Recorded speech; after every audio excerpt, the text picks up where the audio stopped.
Yo l'équipe, c'est Coupure, j'espère que vous allez tous très bien. On se retrouve aujourd'hui pour une toute nouvelle vidéo commentée sur le serveur Cry, les gars, à la maison. Match-up Panda contre Feka. Alors franchement, match-up déjà assez de base, assez original, même si il y a de plus en plus de pandas qui sont sur le serveur, qui pop un petit peu. Faut dire aussi que la classe est quand même assez forte. Panda à la baguette, ok, franchement, ça part déjà sur un peu plus... Allez, sur de l'originalité. Panda de base, bon, on a plus l'habitude de les voir jouer au bâton champmanique hein, pour le régène que le bâton peut apporter. Voire maintenant, comme il y a un peu plus de pandas, on peut voir certains pandas qui la jouent avec le nouveau corps à corps, l'arc d'Ilisael, hein, qui est vraiment un excellent corps à corps pour pour les pandas en tout cas de base. Hein. Mais non, pour les Feka aussi, et là on tombe sur un Feka, alors le Feka Silverback qui est un excellent Feka, c'est je pense le seul qui est actif et qui fait du PVP sur Kryl actuellement, qui est très très fort, hein, qui gère vraiment bien sa classe. Là on va voir un petit peu comment est-ce qu'il va gérer contre un panda. Alors le panda qui a déjà un bel avantage contre le Feka, c'est le fait qu'il puisse debuff assez facilement, donc toutes les protections du Feka vont pouvoir être debuff. Maintenant voilà, le Feka qui a quand même pas mal de possibilités au niveau du placement avec sa téléportation, donc il va falloir que le panda fasse un très très bon contrôle de map, hein. C'est ça la force du panda, c'est qu'il voilà, il doit absolument faire, tout mettre en œuvre pour contrôler le milieu de la map et pour pouvoir placer son Rox avec les pandas d'attaque qui ne se lancent qu'en ligne. Là on va voir qu'est-ce qu'il va faire. Il va peut-être placer le tonneau pour attirer le Feka, ce qui serait vraiment bien joué. Malheureusement, il a un peu gaspillé tout son tour à faire ça. Donc le tonneau qui attire le Feka, on a le Pandawasa qui revient coller.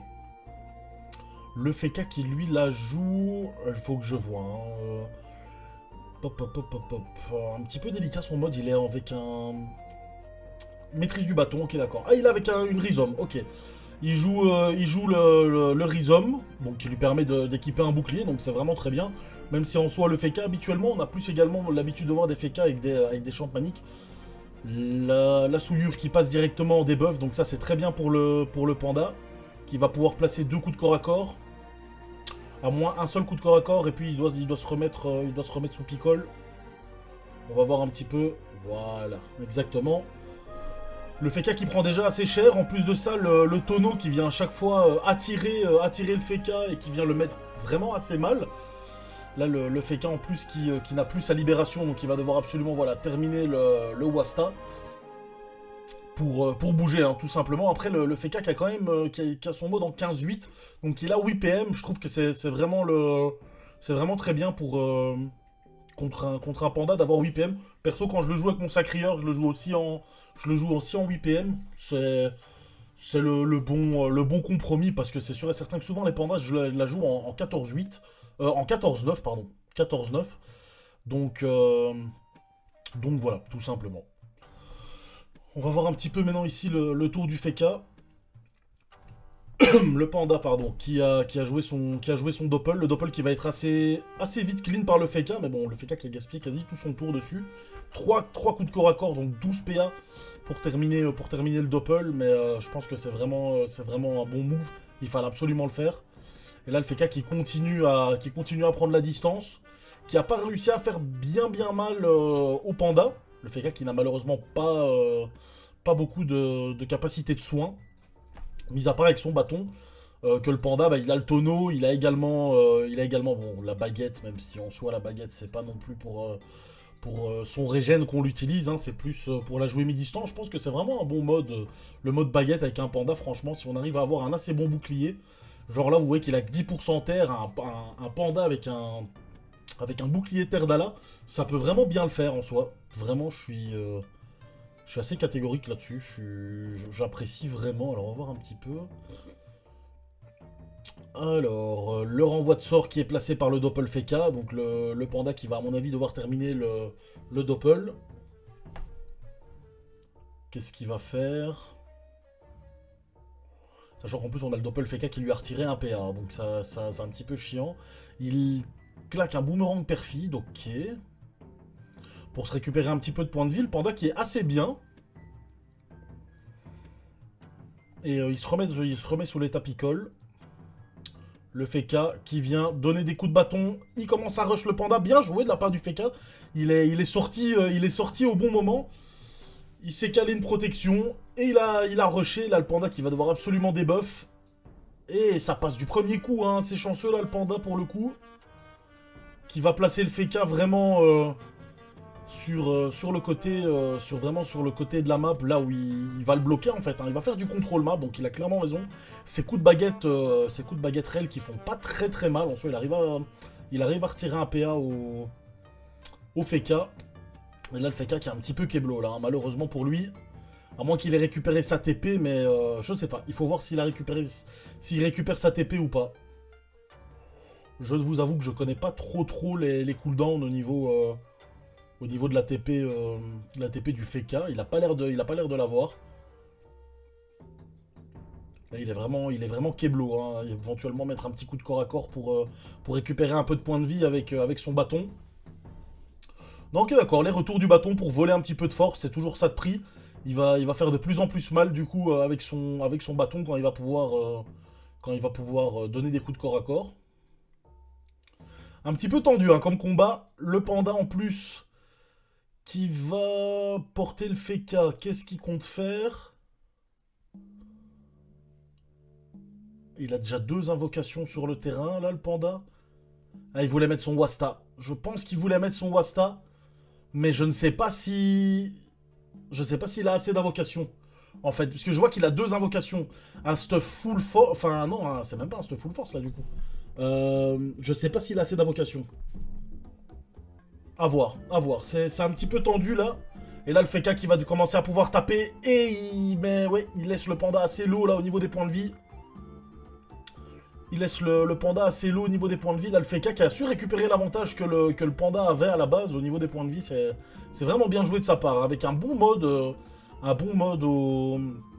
au bâton que j'apprécie vraiment. Hein, le bâton qui tape qui tape dans 3 éléments différents. Donc, d'office, en fait, il y a une ligne où tu rocks en fait. C'est ça qui est bien. Tu tapes neutre, terre et feu.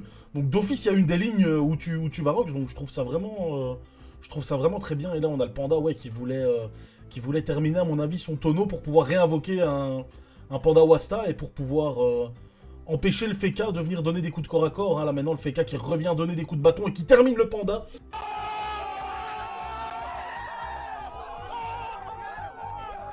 Ouais, je pense qu'il y a un petit fail au niveau des invocations pour le panda, mais je suis pas sûr. Je lui poserai la question. Et bien joué de la part du Feka, hein, qui a vraiment bien géré, bien géré son combat. Il a fait ce qu'il fallait faire, il s'est protégé quand il fallait protéger, et il a tapé quand il fallait taper, tout simplement. Bon, je vais essayer de vous trouver un autre combat, je vous dis à tout de suite. On se retrouve pour le deuxième combat, les gars, combat Kra contre Sacrieur. Alors, on a le Kra Popeye, qui est le Kra de Gotham. Alors, j'étais pas au courant la première fois, mais c'est le Kra de Gotham avec un énorme mode force contre le Sacrieur MEVTR. Alors, je sais pas si ça se dit en une fois ou si c'est des lettres qui veulent dire quelque chose, mais un assez bon Sacrieur hein, sur le serveur qui gère vraiment bien sa classe. Ça fait vraiment plaisir de voir des joueurs qui gèrent comme ça bien le Sacrieur, même si on a pas mal actuellement des Sacrieurs sur Cry. Sacrieur Panda, il y en a vraiment pas mal. Et là, on va voir un petit peu si le mode de Gotham va payer ou pas avec son Kra, même si on a vu que le Sacrieur avait 46% de résistance terre, hein, les gars. C'est assez insane. Il a vraiment mis un gros chrome terre, il a clairement raison.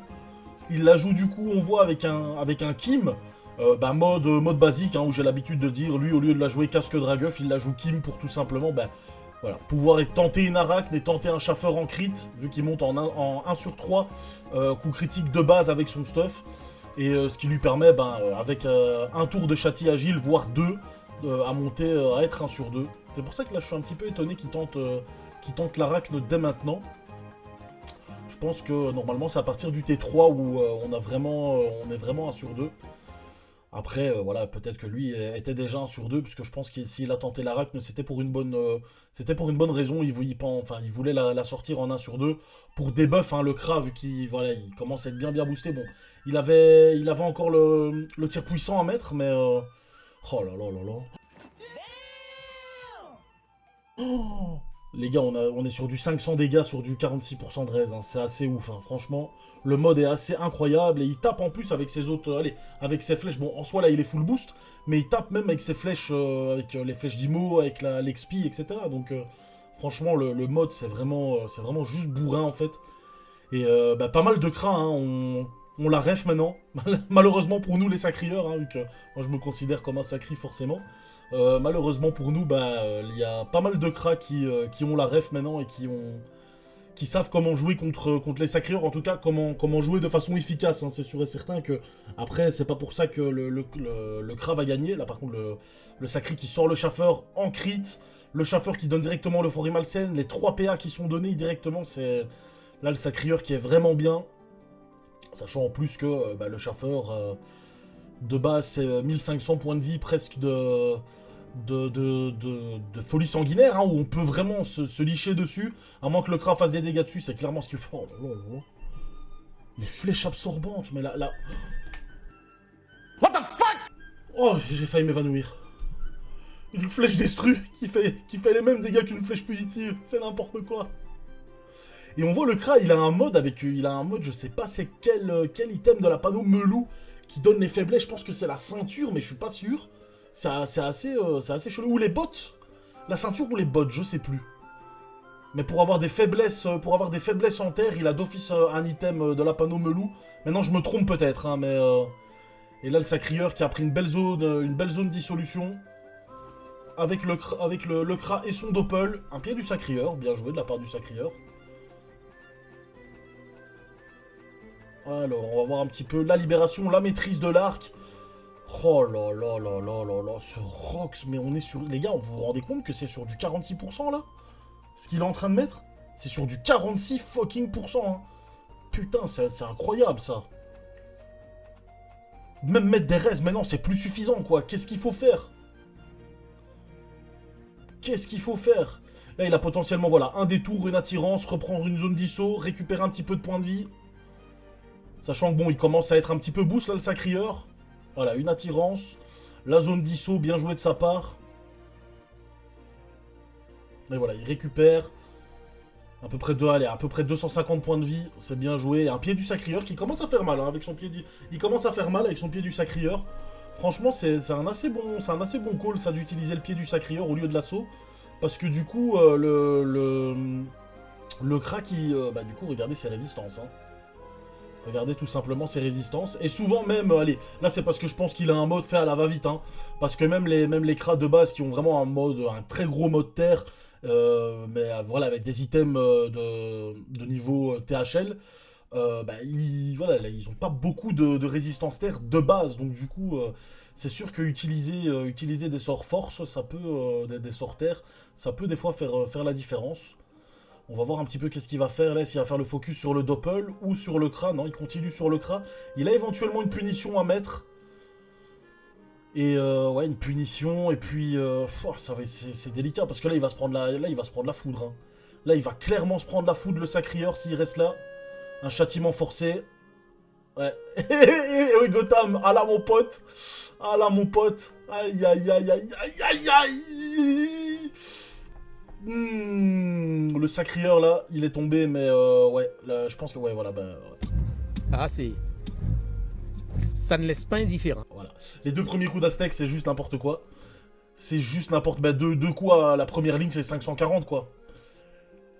La première ligne, c'est 540, et là, le sacrieur, il a beau tenter des zones d'ISO, machin brol. Ça changera rien, malheureusement. Même s'il fait quand même pas mal de dégâts, hein. Franchement, bien joué. Enfin. En soi, c'est ce qu'il y avait le mieux à faire, hein. Une simple attirance et double d'ISO pour récupérer des points de vie, mais il pourra plus recaler de punition. À moins vraiment de tanker, de tanker encore un tour et de faire de très très gros dégâts sur le cra en très peu de temps. Mais bon, 1500 points de vie à faire tomber sans une punition, ça va être très très compliqué. Et sans corps à corps non plus, parce que là, il a les pénis. À moins qu'il tente des coups des pénis, hein, pourquoi pas. Mais bon, 36% neutre, je pense pas que ce soit le bon call. Et là, en plus, le cra qui arrive à voler un PM, qui a 12 PA. Ah, le chèque critique au corps à corps du cra, non! No, God! L'échec critique au corps à corps, le cra qui allait terminer le sacrieur. Et là, le sacri qui va pouvoir éventuellement recaler une punition. Il remet une KO, il a encore 11 PA, donc voilà, bien joué de sa part. Il peut recaler une punition avec une ou deux folies sanguinaires. Est-ce qu'il va faire le kill? 1200 points de vie. Ça va se décider maintenant? Malheureusement pas, ouais. Bah 36% de résistance quand même, ça m'aurait étonné qu'il fasse le kill, sachant qu'il n'était pas... opti, mais non, ça fait 1700 points de vie à faire tomber, hein, donc il faut que le Kra fasse tomber 1700 points de vie, hein, sachant qu'en plus il a pas le corps à corps. Malheureusement, ça ne vole pas de PM. Ah là, il arrive à voler des PM par contre. Oh là là, il vole pas le PM sur l'épée volante, c'est vraiment con, et l'échec critique en plus, ça va commencer à être très compliqué pour le Kra, malheureusement. Ça s'est joué sur un échec critique. Ça c'est vraiment con. Ça c'est vraiment con, et là le sacrieur, bah, il peut y aller tranquillou, hein. Il a la ligne, il attire, et c'est terminé. Ah ouais, la bonne nuit, la Gotham, il peut aller se coucher, malheureusement pour lui, ouais. C'est terminé, c'est vraiment dommage, hein. C'est vraiment dommage, ça s'est joué à un échec critique, oh là là. Et franchement, je pense que si... Allez, il aurait peut-être pas fait le kill, mais il aurait été pas loin s'il avait réussi à voler les PM sur l'épée volante, tout simplement. Je vais essayer de vous trouver un autre combat, je vous dis à tout de suite. On se retrouve pour le troisième et dernier combat de la vidéo, les gars. Combat entre deux guildes 2. Donc on a Mookie, un excellent Eniripsa, contre Biwi, les gars. Donc c'est le poteau qui joue son EK. Et ça commence, hein. Spammer full récop, là pour le coup, il a clairement raison, hein. Le T1, ça doit spam. Il en a quand même passé quelques-uns. Lenny qui se retrouve à un peu plus de midlife. Mais bon, ça reste un Eniripsa, encore une fois, c'est... No! God, please, no! No! Fait chier. Fait chier, qu'est-ce que vous voulez que je vous dise? Il arrive, il fait un échec critique au corps à corps, là il est vraiment dans la sauce. Ok, 3 PA pour lui, il récupère 3 PA pour le tour d'après. Mais il va se prendre la grêle. Qu'est-ce qu'il a comme boost sur lui? Il a juste son mot stimulant, il a rien. Oh là là. Allez hop. L'arachne majeur qui passe. Et qu'est-ce qu'il va faire? Est-ce qu'il va retenter un récop et un bluff éventuellement? Ou Oh là là, vraiment pas de chance là pour... Ok d'accord, non. Un chaffeur qui ne passe pas en crit. Une maîtrise de l'épée et il décide de partir. Là on a l'arachne qui va débuff le mot stimulant, du coup c'est déjà ça de prix. Et Ouais. Là l'arachne qui est tombé vraiment picobello, hein. Donc là l'Eniripsa, j'espère qu'il va pas faire un échec critique encore une fois.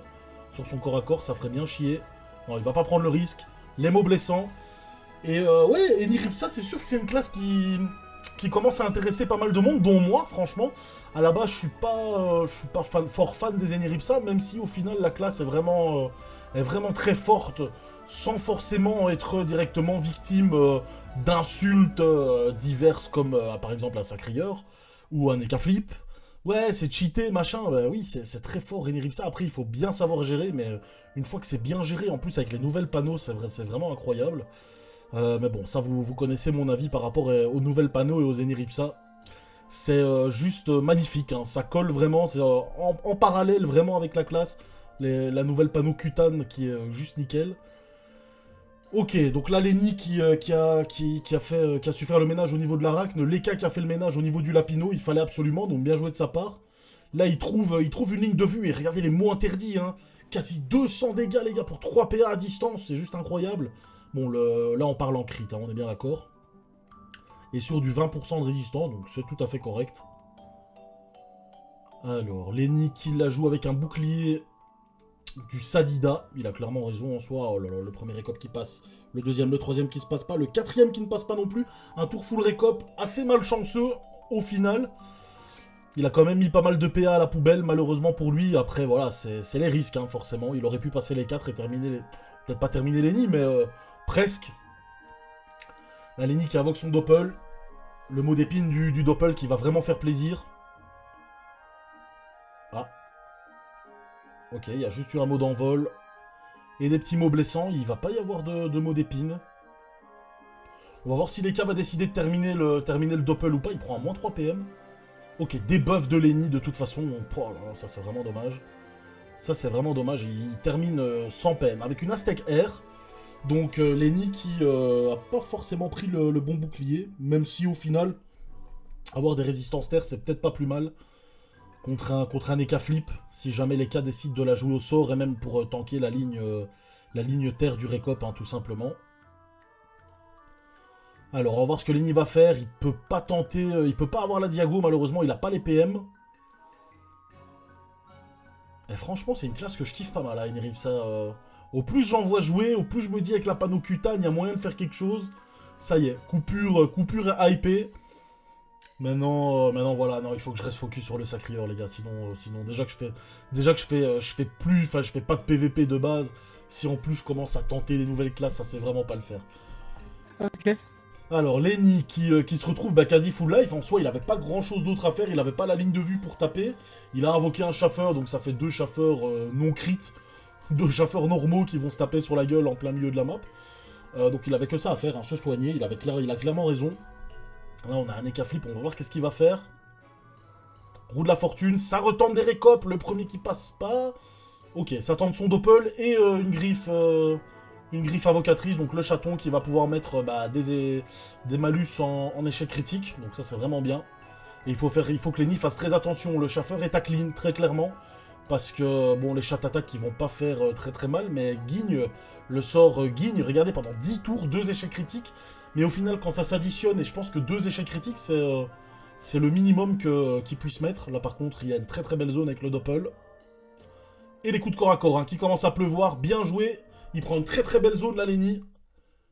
Il arrive à faire des dégâts sur le doppel Eka, sur l'Eka Flip en lui-même. Et le retrait PA, moins 3 PA sur l'Eka Flip.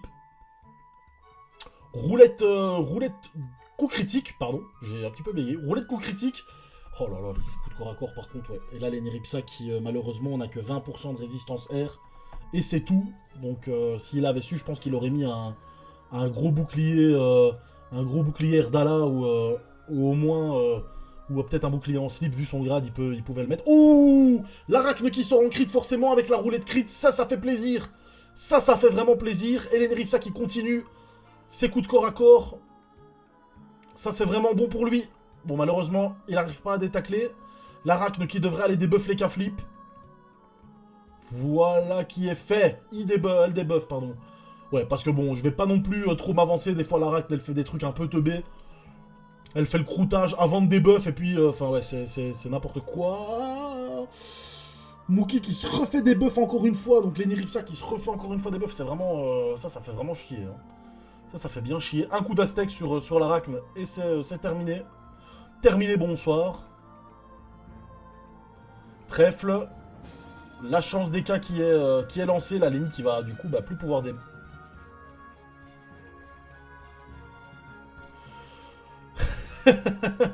J'ai rien dit. J'ai rien dit. Encore une fois, j'ai rien dit. Le doppel qui débuffe la chance des K-flip de son maître, hein, du coup. Donc c'est assez ouf. Et là, on voit, regarder la guigne. Hein. Le chaton qui lance guigne. Plus 7 échecs critiques sur 10 tours. Ok, le mot de prève. La Lenny qui a le mot de prève, mais il faut qu'il termine le chaton. Il faut qu'il termine le chaton parce que ça fait beaucoup, là. Je pense qu'il est déjà à son deuxième ou troisième tour de guigne. Et ça reste pendant 10 tours, donc quand ça s'additionne, malheureusement, il a de plus en plus de chances de faire un échec critique. Alors, au corps à corps, ce serait vraiment le plus désastreux. Mais même au sort, ça peut vraiment faire chier, surtout contre un Eka. Bon, là, ce qui est bien, c'est que l'Eka n'a plus sa chance. Et que l'Eniripsa est encore très très bien. Donc là, je vois pas comment Lenny peut passer à côté du combat. Sachant qu'il est encore mid-life et qu'il a encore son mot de reconce. Hein. On est bien d'accord. Et l'Arachne qui ne passe pas du côté de l'Eka Flip. Donc ça, c'est vraiment bien. Le mot de preuve qui reste en plus sur l'Eniripsa, donc ça c'est vraiment... Ah, à moins qu'il s'est fait des buffs aussi, Lenny. Donc j'ai peut-être rien dit. Il faut que... C'est pas grave. On va voir, de toute façon, bon, l'Arachne qui ne passe pas. Par contre, roulette, oh, il y a 800... ouais, voilà, donc il y a toujours le mot de preuve.